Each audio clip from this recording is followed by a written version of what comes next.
짐승이 나오는데 뿔이여리요. 머리가 7이라 그 뿔에는 10왕관이 있고 그 머리에는 신송모독하는 이름들이 있더라. 이 짐승이 바다에서 올라오는 거예요. 표범하고 비슷하고 발은 곰발바닥 같고 입은 사자입 같다. 그런데 용이 자기의 능력과 보좌와 큰 권세를 그에게 주었더라. 용이 이 짐승에게 자기 보좌와 큰 권세를 그에게 준 거예요. 그 바다에서 올라온 용은 머리 하나가 상하여 죽게 된 것 같더니 죽게 되었던 상처가 나음에 온 땅이 놀랍게 여겨 짐승을 따르고. 이거는 뭐냐 하면요, 계시록의 이 용, 이 짐승, 이런 짐승들은요 사실은 없는 거예요. 뭐냐, 어떻게 설명을 드리면 이해가 되실까요? 생명책에 기록되지 못한 자들, 이 얘기도 잘 들어보세요. 생명책에 기록되지 못한 자들은 없어요. 잘 들으세요. 하나님은 십자가와 부활이라는 사건을 통해서 하나님이 창조하신 모든 인류의 죄를 지시고 인류를 구원하신 거예요. 그런데 자기가 못 받아들여서 그 구원을 못 누리는 거예요. 그러니까 생명책에 기록되지 못한 자들, 이거는 뭐냐면요, 자기 상태가 지금 기록되지 못한 상태라는 거야. 이해가 되세요? 하나님의 십자가는 구원하지 못할 자가 없어. 모든 인류를 구원하지 못할 수가 없어. 완벽해요. 단번에 끝난 사건이야. 그런데 이게 생명책에 기록되지 못한 자가 있나 봐. 어린 양의 생명책 창세 이후로 이름이 기록되지 못한 자가 있나 봐. 그런 자는 없어요. 이건 뭐냐, 자기 상태가 못 믿어서 기록돼 있는데 자기가 못 믿으니까 그 구원 아래로 못 들어가니까 기록되지 못한 자로 남아있는 거예요. 이해가 되시죠? 그러면 그런 상태에 있는 자들이 지금 이 짐승과 용하고 어떤 상관이 있느냐, 이렇게 보시면 되겠죠? 그러니까 첫 번째 나온 짐승하고 어떤 상관이 있느냐, 십자가를, 이거 지금 믿는 사람들에게 쓴 이야기지 믿지 않는 사람들에게 쓴 이야기가 아니에요. 하나님의 구원의 역사 가운데 십자가와 부활을 나와 적용시키고 나와 상관시키고 하나님과 나와의 관계 안에서 적용되어져야 생명책에 이름이 기록되는 거예요. 근데 지금 그 보존을 못 시키는 거예요, 믿는 자들이. 그러니까 처음 십자가를 믿었을 때 죽어야 될 내가 드러나잖아요. 말씀으로 애를 써 죽어야 될 나를 죽인단 말이에요. 그 과정을 걸어간단 말이에요. 그런데 진짜 다 죽어야 되는데 죽을 만큼만 상처만 받으면 도로 살아나. 이게 뭐야? 내가 사는 거야. 또 광야가 안 끝난 거지. 광야의 훈련이 안 끝나면 내 안에 짐승이 다시 살아난다고. 내 안에 짐승이 다시 살아나. 죽어야 될 짐승이 죽어야 돼, 십자가를 통해서. 그런데 죽기까지 순종이 안 되고 뭐야? 나는 그래도 내 마음대로 하고 싶은 게 있어. 그런 거야? 세상 가운데 죽어야 될 짐승이 다시 살아나. 내 안의 짐승이 다시 살아나. 그래서 어디로 나를 끌고 가느냐?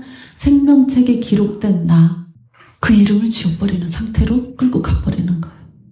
그런데 너무 놀라운 거는요, 이 상처가, 죽어야 될 상처가 다시 치료가 되고 살아나 버려. 그런데 이 결과가 놀라운 거야. 온 땅이 놀랍게 여긴다. 뭐야? 예수 믿고 십자가로 죽어야 될 내 안의 짐승이 죽어야 되는데 십자가를 믿고 죽어야 될 짐승을 죽이는 데까지 끌고 갔다가 다시 살아나서 자기가 창궐한 교회가 부흥해. 맞죠? 사람들이 많이 따라가는 거예요. 세상의 교회가 그리스도를 따라가야 되는데 세상의 교회에서 세상을 더 창궐하게 크게 키워 장사하고 취미생활하고 막 이런 사람들로 막 의사는 의사끼리, 변호사는 변호사끼리, 뭐 해외여행 팀끼리 막 이래가 교회인지 세상인지 구별이 안 가. 그 짐승을 따라가는 거예요. 여기서 용은 하나님의 대체예요. 용이라고 하기도 하고 뱀이라고도 하고 마귀라고도 하는 자. 하나님의 반대편에 있는 자를 지금 실감나게 표현하려니까 용이라고 표현을 해놓은 거예요. 그래, 용이 짐승에게 권세를 주므로 용에게 경배하며 짐승에게 경배하며 이르기를 누가 이 짐승과 같으냐, 누가 능히 이와 더불어 싸우리요. 이 큰 교회, 이 사람 많이 모인 여기가 하나님이야. 이제 이렇게 따라가는 거예요.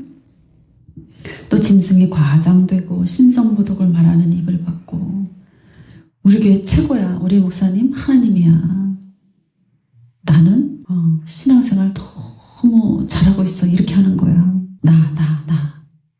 나를 자꾸 얘기하는 게 신성모독이에요. 십자가에 내가 어디 있습니까? 예수님만 계시는 거지. 아들을 낳은 여자가 광야, 하나님이 보호하시는 대로 지금 인도함을 받은 것을 12장에 보았어요. 그 13장에서는요. 그 보호 아래 들어가지 못한 사람들의 얘기가 지금 42달 동안 이 용과 짐승의 권한 안에서 이루어지는 이야기를 지금 펼쳐서 써놓고 있는 거예요. 짐승이 입을 벌려 하나님을 향하여 비방하되 그의 이름과 그의 장막 곧 하늘에 사는 자들을 비방하더라. 하늘에 사는 자들을 비방한다니까요. 땅에 사는 자들이 하늘에 사는 자들을 비방한다니까요. 근데 수많은 무리가 여자에 속하는 것이 아니라 이 용과 짐승의 상태를 추종하고 따르고 이 상태로 들어가는 거예요. 이 상태가 무슨 상태라고 그랬어요? 생명책에 기록되지 못한 자, 이로 가는 거예요. 죽임을 당한 어린 양이 생명책에 창세 이후로 이름이 기록되지 못하고 이 땅에 사는 자들은 다 그 짐승에게 경배하리라. 이미 이 상태가 돼버리는 거예요. 누구든지 귀가 있으면 잘 들어라. 사로잡힐 자는 사로잡혀 갈 것이다. 생명책에 이름이 기록되지 못한 자가 되도록 끌려가는 자들이 있어요. 사로잡혀 가는 자들이 있어요. 칼에 죽을 자, 마땅히 칼에 죽을 것이다. 칼은 뭐예요? 하나님의 말씀이에요. 잘못된 말씀, 그것을 하나님 말씀으로 오인하는 자들, 오해하는 자들, 착각하는 자들, 그들은 마땅히 그 칼에 죽을 거예요. 그런데 뭐예요? 성도들의 인내와 믿음으로 지키는 자는 뭐예요? 여기에 해당하지 않는다고요. 생명책의 기록이 그대로 남아 있다고요. 인내와 믿음으로 지켜내는 거라고요. 그러나 그 인내와 믿음으로 지켜낼 수밖에 없는 하나님이 하나님 되심을 나타내시고 보여주셔서 능히 그 길을 갈 수 있게 하는 거예요. 이 미혹만 분별하면 되는 거예요. 거짓을 분별하면 되는 거예요. 이 지금 요한계시록에 지금 이 두 짐승 용의 이야기는요, 없는 거예요. 그런데 죄의 체질이, 죄의 몸이, 죄의 혼, 생각이, 이성이 이렇게 죄로 끌고 가버리는 거예요. 이게 죄의 체질의 특징이란 말이에요. 이건 하나님이 하신 일이 아니에요. 죄가 하는 일이에요. 없는 거예요. 근데 그 죄의 체질이 이렇게까지 끌고 가버린다는 거예요. 내가 봄에 또 다른 짐승이 땅에서 올라오니 어린 양같이 두 뿔이 있고 용처럼 말하더라. 이제 아주 이게 뭐예요? 예수님처럼 크게 나타나는 거예요. 양처럼. 그런데 말하는 걸 잘 들으라는 거예요. 용처럼 말한다는 거야. 그가 먼저 나온 짐승의 모든 권세를 그 앞에서 행하고, 먼저 나온 짐승, 용이 준 권세와 능력을 그대로 행하는 거예요. 땅과 땅에 사는 자들을 처음 짐승에게 경배하게 하니, 하늘에 사는 자들, 하늘에 살아야 마땅한 자들이 땅으로 내려와 버리면, 하나님 중심으로 살아야 되는 자들이 자기가 사는 것으로 내려와 버리면 이 짐승에게 미혹되게 된다는 거예요. 이도 나중 나온 짐승도 뭐예요? 상처가 있었어. 그런데 이 상처가 또 낫는 거야. 뭐예요? 십자가를 믿어 받아들였어. 그런데 부활의 영광 가운데 나아가다가 영광으로 못 들어가는 자들이에요. 그러니까 아들을 가졌는데 아들을 못 낳는 자들이에요. 이들이 이 어린 양과 비슷 짐승에게 미혹되는 거예요. 그에게 절하니까 뭐예요? 그 짐승이 다시 살아나는 거예요. 두 번째 짐승이 내 안에서 다시 살아나는 거예요. 그 두 번째 짐승이 이적을 행해. 심지어 사람들 앞에서 불이 하늘로부터 땅에 내려오기도 하고 짐승 앞에 이적을 행하는 거예요. 불은 소멸하는 불, 더러움을 정결하게 하는 불인데요. 아들의 상태와 신부의 단계에 들어가지 않아도 하나님과의 신랑과 신부의 관계가 아니더라도 불을 내릴 수 있는 은사 능력이 존재합니다. 그것을 보고 또 따라가는 거예요. 짐승 앞에서 받은 바 이적을 행함으로 땅에 거하는 자들을 미혹하며 땅에 거하는 자들에게 이르기를 칼에 상하였다가 살아난 짐승을 위하여 우상을 만들라 하더라. 왔다 갔다 하는 거예요. 십자가는 믿었어. 은사와 능력 가운데 아들로 들어가지 않고 자기 인격을 예수 그리스도의 인격으로 변화시키지 않고 생각을 바꾸지 않고 몸의 상태, 혼의 구원으로 들어가지 않고 몸의 구원으로 들어가지 않고 능력으로 들어가는 것, 은사로 들어가는 것. 그러면 그것은 땅에 거하는 자다. 그 땅에 거하는 자들에게 이르기를 칼에 상하였다가 살아난 짐승을 위하여 우상을 만들라 하더라. 그가 권세를 받아 그 짐승의 우상에게 생기를 주어 그 짐승의 우상으로 말하게 하고 또 짐승의 우상에게 경배하지 아니하는 자는 몇이든지 다 죽이게 하더라. 이 단계에 있는 사람들, 이 짐승에게 우상에게 경배하지 않고 참 진리의 말씀을 따라 신부의 자리로 들어가는 자들, 그들에게 이런 어려움이 있는 거예요. 그 짐승들이 다 죽이려고 덤비는 거예요. 그러나 하나님과의 관계 가운데, 인격적인 관계 가운데 그 사랑과 능력과 권세 안에 들어가 있으면 이거 능히 이기는 거예요. 내가 죽으면 죽으리라. 그 불에 속지 않으리라. 그 말씀, 거짓된 칼에 나는 죽임당하지 않는다. 이 분별하는 자들이에요. 분별하면 어려울 게 없습니다. 분별하면 가지 못할 길이 없어요. 그런데 보세요. 어떤 일이 일어나는가. 그가 모든 자, 곧 작은 자나 큰 자나 부자나 가난한 자나 자유인이나 종들에게 그 오른손에나 이마에 표를 받게 하고, 작은 자, 큰 자, 부자, 가난한 자, 나는 자유인이라 말씀으로 자유한 자다 라고 말하는 자들, 나는 하나님의 종들이다 이렇게 말하는 자들, 난 하나님 때문에 큰 자다, 나 하나님 때문에 부자다, 나 하나님 때문에 다 버렸다, 가난한 자다 이렇게 말하는 자들이라 할지라도요, 짐승의 표를 받게 돼 있어요. 왜? 구원, 어떤 구원입니까? 영이 구원받고 혼이 구원받고 몸이 구원받고 온전함으로 들어가지 않는 이상은 다 짐승의 표를 받습니다. 그러면 짐승의 표가 뭔지 해석해 드리겠습니다. 누구든지 이 표를 가진 자 외에는 매매를 못하게 하니, 매매라는 것은 경제활동이에요. 사고 파는 거예요. 내 필요를 사고 파는 거예요. 그러면 16절에 큰 자나 부자나 가난한 자나 자유인이나 종들이나, 지금 중심을 하나님으로 사는 자들이 아닌 거예요. 그 중심에 누가 중심이야? 내가 중심인 거예요. 인간이 중심인 거예요. 그러면 매매, 경제, 활동, 이것은 뭐예요? 나의 것으로 주고 필요를 가져와야 돼. 그럼 이 책임은 누구한테 있어요? 나한테 있는 거예요. 이게 짐승의 표를 가진 사람들의 매매 질서예요. 여러분, 에덴에서 매매가 있었어요? 사고 파는 게 있었어요? 없어요. 왜 없냐? 에덴에서는 모든 것이 그냥 공급되어지는 거예요. 하나님이 모든 것을 그냥 공급하시는 거예요. 에덴 밖에서부터 매매라는 게 있는 거예요. 물물 교환 이런 게 있는 거예요.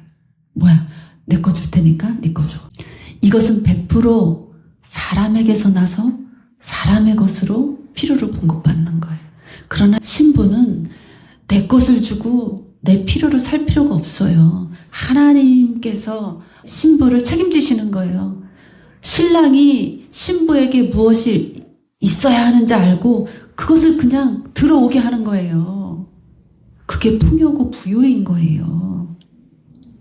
그러니까 혼이 거듭나지 않으면 이 생각할 수 있어요? 없는 거예요. 생명책에 기록되지 못할 자 누구예요?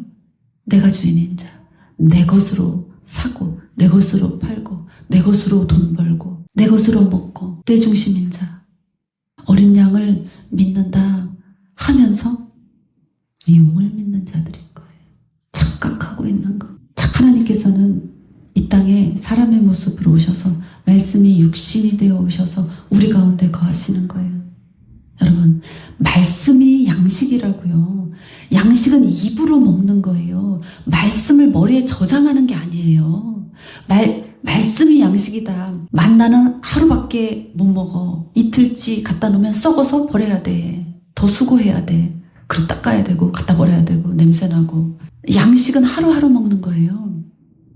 양식은 내 뱃속에 들어가는 거예요. 내 힘이 되고 능력이 되고 내 삶이 되는 거예요. 말씀은 내 머리에 저장하는 게 아니에요. 외우는 게 아니에요. 소용이 없어요. 말씀은 양식이라고. 말씀은 하나님과 나와의 관계 가운데에서 어떠하다라는 내용이에요. 근데 그것을 외울 수 있어요? 내가 외운 거는 양식이 아니에요. 이스라엘과 하나님과의 관계 안에서의 내용하고 나하고 무슨 상관이 있어요? 상관이 없어요. 하나님과 나와의 지금 관계의 내용은 오늘 먹은 말씀으로 이루어지는 거예요. 그래서 일용할 양식인 거예요. 그러니까 하나님이 약속하신 거예요. 일용할 양식. 하루하루 내가 살아가야 할 모든 능력과 권세와 힘은 이미 예비되어 있는 거라고요. 하나님이 주시기로 약속돼 있는 거라고요. 십자가와 부활로 이미 내 것으로 배당이 끝났어요. 내 마음이 이렇게 강팍하냐? 내 마음에 이렇게 즐거움이 없냐? 왜 이렇게 불안하냐? 왜 이렇게 걱정되는 게 많냐? 내가 나이가 들으니까 몸이 어디도 아프고 치매 걸려서 누구 고생시키면 어떡하냐? 우리 자식들 밥은 먹고 사나지? 막 잠을 못 잘 정도로 걱정이 돼. 나 예수 믿고 예배 드리는데 왜 이러냐 진짜. 내가 너무 바쁘게 살고 예배도 대충 드렸나 봐. 나 뭐 회개가 안 됐나. 막 이상한 생각을 하는 거예요. 하나님은 믿는 자 한 사람 한 사람을 두고 보기도 아까워하신다고. 너무너무나 사랑하고 너무너무나 아끼고 너무 귀하고 어찌 할 바를 모르신다고요. 막 하나님이 얼마나 사람이 무엇이간데 이토록 사랑하셔서 십자가로 증거를 보여주시고 말씀으로 내가 너희들에게 준비한 것이 그 구원이 얼마나 위대하고 존귀하고 그 보좌가 권세가 상상할 수 없는 것이라는 것을 이렇게 기록해 두신 거예요. 그래서 자꾸 다른 얘기만 하는 짐승의 표는 칩이야, 칩. 요즘 뭐 디지털 시대에 무슨 이마에 칩을 받고 뭐 손에도 박는데 그거를 받으면 매매를 못한대. 아니야, 짐승은 정치 지도자가 전 세계적으로 나오는데 세계를 전쟁에 끌고 들어가가지고 핵전쟁이 나가고 막 아무도 살지 못, 이런 거 없어요. 한 번도 이런 것을 주님이 말씀하신 적이 없어요. 무지개 언약이 무엇이냐? 노아 홍수 때에 하나님이 심판하시고 그 이후에 무지개를 하늘에 띄우시면서 뭐라고 말씀하세요? 내가 이제 이와 같이 진노로 멸하는 이런 심판은 다시는 하지 않겠다. 이 얘기는 똑같은 물로 다시 이렇게 쓸어버리는 일은 없겠다라고 말씀하신 것이 아니라 이와 같은 심판의 질서, 뭐냐? 재앙을 내려서 시체가 떠다니고 물이 너무 많이 홍수가 나서 높은 곳이 낮아지고 낮은 곳이 막 올라가고 이런 지각 변동을 일으키는 창조 질서를 건드리는 심판은 없다. 이 말씀을 하신 거예요. 이해가 되세요? 그래서 계시록은 이마에 표받는 666은 짐승의 가득함, 사람의 가득함, 인간성의 가득함, 하나님이 없어지는 거예요. 다른 거 없어요. 몸, 육체를 뜻하는 숫자 6이 3개 완전하게 짐승화 된다는 거예요. 사람이, 생각이, 몸이. 그런 뜻이에요. 계시록은 사람의 죄가 끌고 가버리면 이런 상태까지 돼버린다는 것을 얘기하고 있는 거예요. 하나님이 이루신 십자가와 부활은 완벽해요. 이 걱정할 것이 없어요. 계시록을. 그 하나님이 그 한 사람 한 사람 나를 사랑하신 그 무엇과도 바꾸지 아니하시고 내 목숨을, 영을, 혼을, 몸을 살리신 그 하나님과 지금 내가 어떤 관계냐. 그래서 예배에서는 하나님 날 사랑하셨구나. 이 은혜를 받아야 돼. 은혜가 자라야 돼. 그래야 은총이 되는 거. 십자가와 부활이 선명하게 보여져야 돼, 예배는. 말씀은. 그것이 선포되고 선언돼야 돼. 왜? 그것이 나를 끌고 가니까, 말씀이. 그래서 말씀을 외우는 거 아니에요. 공부하는 거 아니에요. 말씀 들을 때 막 쓰면서 적으면서 듣는 거 아니에요. 은혜만 받으면 돼요, 은혜만. 그러면 그 은혜는 은총으로 자라요. 어떻게? 신부가 되기까지. 그래서 저와 여러분이 그 어떤 거짓된 칼에도 분별하여서 죽지 않을 수 있습니다. 죽기는커녕 하나님의 말씀으로 신부로 세워져서 하나님이 각각에게 주시는 놀라운 은총을 다 받는 거예요. 제가 참으로 놀라운 것은 하나님이 그렇게 말씀하시는 거예요. 예수 그리스도께서 강림하실 때, 하늘로 강림하실 때 그를 찌른 자들도 그를 볼 것이요. 이 말은 뭐냐? 성령 하나님이 내 안에 강림하셨. 그러면 나와 성령 하나님이 하나가 되잖아요. 그러면 광야에서 가나안에서 나를 공격했던, 찔렀던, 나를 죽이려고 나에게 대적하였던 수많은 사람들이 있잖아요. 각각 있잖아요. 저도 많아요. 그들이 이제 나를 볼 때, 야, 하나님이 하셨네. 인정하지 않을 수 없는 자리에까지, 교회로에까지, 가정으로까지 세워주신다는 것. 그래서 많은 사람들이 본다 이렇게 표현한 거예요. 이해되셨어요? 여러분 각각이 이 자리에 오시기까지 수많은 눈물을 흘리셨던, 인내하고 믿음으로 견디셨던 때에 많은 세상 땅에 거하는 자들, 그들의 공격, 그들의 멸시, 조롱, 그 모든 것들을 견디셨던 자리에서 있었던 모든 자들이 증인이 되는 거예요. 정말 하나님의 구원은 온전하구나, 완전하구나, 그렇게 인정할 수밖에 없는 그런 삶을 허락하신다. 기대하시기 바랍니다.